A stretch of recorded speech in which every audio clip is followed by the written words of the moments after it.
Bonjour, je m'appelle Betsabé. Aujourd'hui, peu de personnes connaissent leur histoire, leurs origines, et moi la première. J'ai décidé de commencer ce que j'appelle une grande aventure, comprendre les bières de la ville de mon enfance. Ce podcast est le témoignage de mes diverses rencontres auprès de passionnés d'histoire et de professionnels qui nous transportent dans le passé. Et toutes ces histoires commencent par « Il était une fois, dis non ».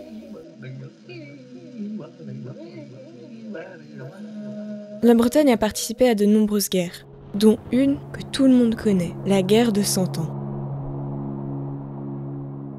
Et c'est avec Pierre que nous allons en parler aujourd'hui. Il fait partie de Rubrican Histoire Braze, une association de jeunes passionnés qui diffuse l'histoire de la Bretagne par le biais d'articles et de podcasts. La royauté en Bretagne a été marquée par des guerres de succession. Pasweten contre Gurwant, puis par leurs enfants respectifs, Judicael et Alain le Grand. La féodalité a connu, elle aussi, sa guerre de succession durant la guerre de 100 ans. Pour mieux comprendre cette guerre qui a été décisive pour l'avenir de la Bretagne, il faut connaître la situation de ses voisins belliqueux. En fait, depuis la conquête de l'Angleterre par Guillaume le Conquérant en 1066, il y a une rivalité qui s'est installée entre les rois de France et les rois d'Angleterre.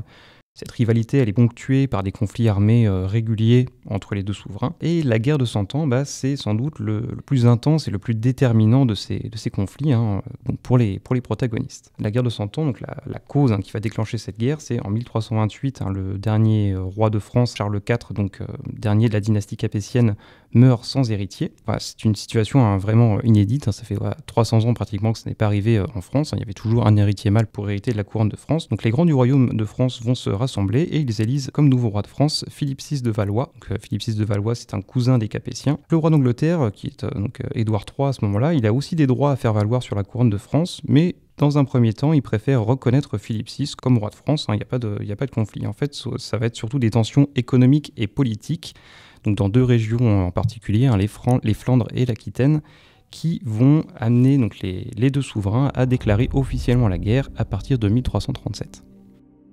Dans cet épisode, vous découvrirez, dans les grandes lignes, la guerre de succession de Bretagne, les Penthièvres face aux Montfort. Les débuts de la guerre de 100 ans, ça concerne surtout les Flandres et l'Aquitaine, donc la Bretagne a l'air assez éloignée des premiers théâtres d'opération. Ce qui va vraiment amener la Bretagne dans la guerre de 100 ans, ça va être une autre guerre de succession, la guerre de succession de Bretagne, donc qui dure de 1341 à 1364. En avril 1341, en fait, le dernier duc de Bretagne, Jean III, meurt sans héritier, pas d'héritier mâle, il n'a pas désigné son successeur, donc il y a deux prétendants qui, en 1341, vont faire valoir leurs droits à la couronne de Bretagne. Donc, ces deux prétendants, ce sont d'un côté Jeanne de Penthièvre, donc Jeanne de Penthièvre, c'est une nièce de Jean III, et de l'autre côté, on a Jean de Montfort. Jean de Montfort, lui, c'est un demi-frère de Jean III. Sur le papier, le camp des Penthièvres, c'est celui qui dispose de plus d'atouts pour pouvoir l'emporter. Donc Jeanne de Penthièvre, déjà, elle est mariée à Charles de Blois. Charles de Blois, c'est un grand seigneur français, c'est un prince du sang, c'est le neveu de Philippe VI. Et donc dès 1341, les Penthièvres sont soutenus par le royaume de France, donc ils sont soutenus politiquement et militairement, donc déjà c'est un allié de poids. Et en plus, donc Jeanne de Penthièvre, donc déjà elle a un grand domaine territorial en Bretagne et elle est soutenue par la plupart des seigneurs bretons et des villes bretonnes. Donc elle a des puissants alliés, donc sur le papier, c'est les Penthièvres qui ont le plus de chances de l'emporter. Parce que Jean de Montfort, lui, à côté, il a peu de terres en Bretagne, il n'a pas de grands alliés, il est soutenu juste par quelques petits nobles bretons qui espèrent profiter de la guerre pour améliorer un petit peu leur situation. Les premiers mois du conflit en fait vont tourner rapidement au désavantage des Montfort, donc ceux-ci vont faire appel au roi d'Angleterre, Édouard III, pour les soutenir. Donc Édouard III il va accepter de les aider parce que assurer un candidat en Bretagne, ça va être un moyen pour les rois d'Angleterre de s'assurer l'appui d'un allié puissant en France, et donc ça va être un avantage pour la suite du conflit de la guerre de 100 ans. Dès 1341, donc au début, le conflit, on l'a déjà dit, tourne rapidement à l'avantage des Penthièvres. Jean de Montfort, dès le mois de novembre 1341, il est fait prisonnier à Nantes. Ça va être en fait ensuite sa femme, donc à Jean de Montfort, donc sa femme c'est Jeanne de Flandre, qui va continuer la lutte à sa place. En août 1342, donc le gros des forces anglaises qui soutiennent les Montfort débarquent en Bretagne. Ils ravagent plusieurs villes bretonnes, notamment Dinan à ce moment-là est mis à sac par les Anglais. Les Français donc reçoivent des renforts, eux, à la fin de l'année 1342, et rapidement, les forces sont à peu près à force égale. Aucun camp n'ose provoquer une bataille. Donc dès janvier 1343, il va y avoir une première trêve, une première pause dans le conflit. Donc c'est la trêve de Malestroit. Jean de Montfort, qui avait été fait prisonnier, il est relâché et chaque camp conserve les villes qu'il occupe. Ensuite, donc, le conflit il va reprendre un peu plus tard, en 1345. C'est Jean de Montfort qui relance les hostilités, donc en s'emparant de la ville de Vannes. En représailles, Charles de Blois, donc le mari de Jeanne de Penthièvre, il part assiéger Quimper. Donc Jean de Montfort vient au secours de la ville, mais au cours des combats, il est mortellement blessé. Donc là, ses droits à la couronne de Bretagne sont transmis à son fils, donc également appelé Jean. Donc Jean de Montfort, désormais c'est le fils. Sauf que ce fils, donc il a 6 ans, donc il n'est pas de taille à mener la lutte, donc il est envoyé en Angleterre, il est placé sous la tutelle du roi d'Angleterre, Édouard III. Charles de Blois, de son côté, continue les combats, mais en 1347, il est fait prisonnier par les Anglais au cours d'une bataille. Donc en 1347, là, chaque camp est privé de chef, donc Jean de Montfort, c'est encore un enfant, il est en Angleterre, et Charles de Blois, il est prisonnier. Donc il va y avoir un statu quo qui va s'installer, chaque camp se retranche dans les places qu'il contrôle. Donc les Anglais, notamment à ce moment-là, ils tiennent Vannes, Brest, Quimper, et ils vivent sur le pays en faisant des razzias dans les communautés aux alentours, voilà, ce qui les rend pas très populaires. Après 1347, voilà, les grandes campagnes militaires donc vont s'arrêter, vont connaître une pause, mais les combats ne s'arrêtent pas pour autant, puisqu'il y a quelques capitaines et chefs de bande qui vont continuer les combats de leur côté, à une plus petite échelle. C'est à ce moment qu'il va falloir évoquer un personnage assez important de cette période. Donc c'est à ce moment-là que se fait repérer un petit noble breton qui rapidement va devenir un monument du roman national. Donc c'est Bertrand du Guesclin. Donc Bertrand du Guesclin, il est originaire du pays de Dinan, donc sa famille soutient les Penthièvres, et il se fait assez rapidement repérer pour ses faits d'armes. Par exemple, en 1351, son premier grand fait d'armes, c'est de s'emparer du château de Fougeray, qui était aux mains des Anglais. Donc il s'empare du château par ruse. En fait, il déguise ses soldats en bûcherons. Voilà, comme ça, il trompe la vigilance des sentinelles. Ensuite, un peu plus tard, en 1356-1357, il participe activement à la défense de Rennes et Dinan, qui sont assiégés par les Anglais. Il se fait rapidement, la renommée de Bertrand du Guesclin se fait assez rapidement. Qui ne connaît pas Bertrand du Guesclin ? Comme a dit Pierre, il est né à la Motte-Bron, non loin de Dinan. Il deviendra connétable du roi de France, la plus haute distinction de l'armée française à l'époque. Il formera avec le roi Charles VIII un duo complémentaire face à la menace anglaise lors de la guerre de Cent Ans. Lors de mon premier entretien avec Pierre, nous avons échangé sur ce personnage. Dinan est assiégé en 1357 par les Anglais. Le frère de Bertrand du Guesclin signe une trêve avec les Anglais. Si la ville n'est pas secourue au bout d'un certain nombre de temps, voilà, la ville se rendra. Les deux camps arrêtent de se battre, donc le frère du Guesclin en profite pour sortir chasser. Il est fait prisonnier par un chevalier anglais qui le rançonne, alors donc, au mépris du coup de la trêve qui avait été instaurée. Donc du Guesclin, en apprenant ça, décide de venir à Dinan. Il provoque ce chevalier anglais, c'était Thomas de Canterbury. Le duel avait sur la place du Champ-Clos à Dinan, donc dont Bertrand du Guesclin sort vainqueur. Les conflits sérieux vraiment vont reprendre en 1362. Alors en 1362, donc Jean de Montfort revient en Bretagne, donc cette fois-ci il est âgé de 23 ans, donc voilà, il est assez âgé pour mener la guerre, et il entend faire valoir ses droits. Alors dès 1363, les combats reprennent, donc avec d'un côté les Franco-Bretons qui sont menés par Charles de Blois et Bertrand du Guesclin, et de l'autre côté les Anglo-Bretons qui sont dirigés par Jean de Montfort et donc un capitaine anglais qui s'appelle John Chandos. Les combats importants reprennent. En 1364, Jean de Montfort met le siège devant la ville d'Auray, donc c'est à côté de Vannes.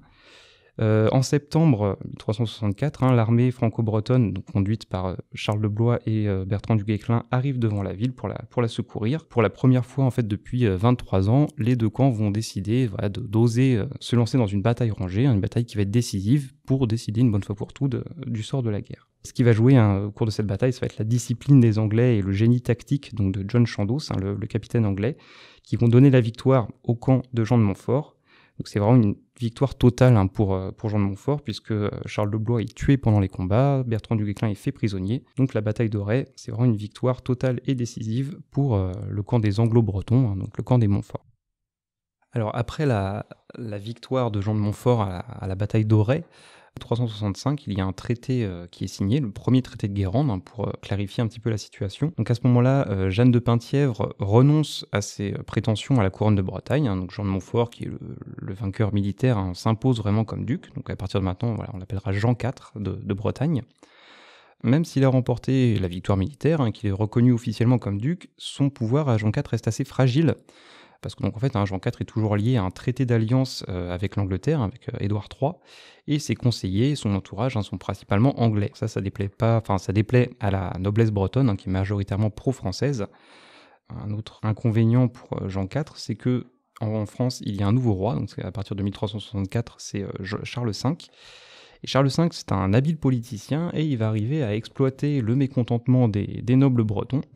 Donc en 1369, Charles V envoie Bertrand du Guesclin et Olivier de Clisson. Donc Olivier de Clisson, c'est un autre noble breton. Il envoie ces deux hommes reprendre le contrôle de la Bretagne. Comment Jean IV cherche à réagir. En 1373, il fait venir des renforts anglais, mais l'aristocratie et la bourgeoisie bretonne se soulèvent massivement contre Jean IV et il est forcé de partir en exil en Angleterre. Et les Français installent des garnisons dans différentes villes bretonnes, notamment Dinan.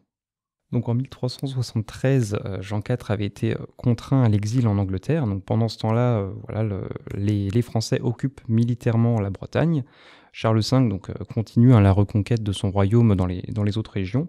À la fin des années 1370, Charles V a reconquis une grande partie de son royaume.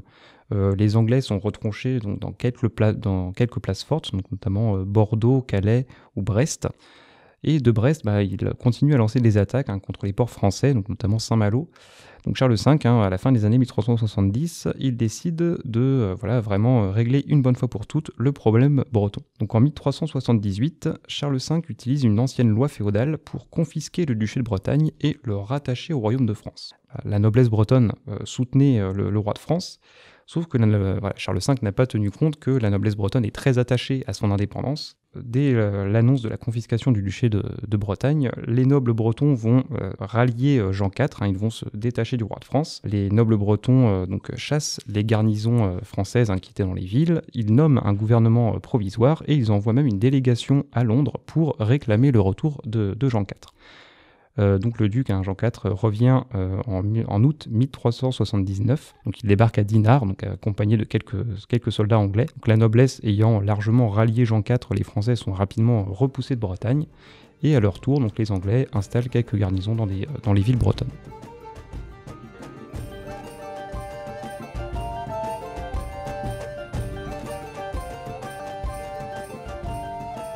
Donc en 1379, Jean IV redébarque en force en Bretagne. Les Français, de leur côté, vont pas pouvoir réagir puisque en 1380, Charles V et Bertrand du Guesclin meurent, plus de tête forte en France.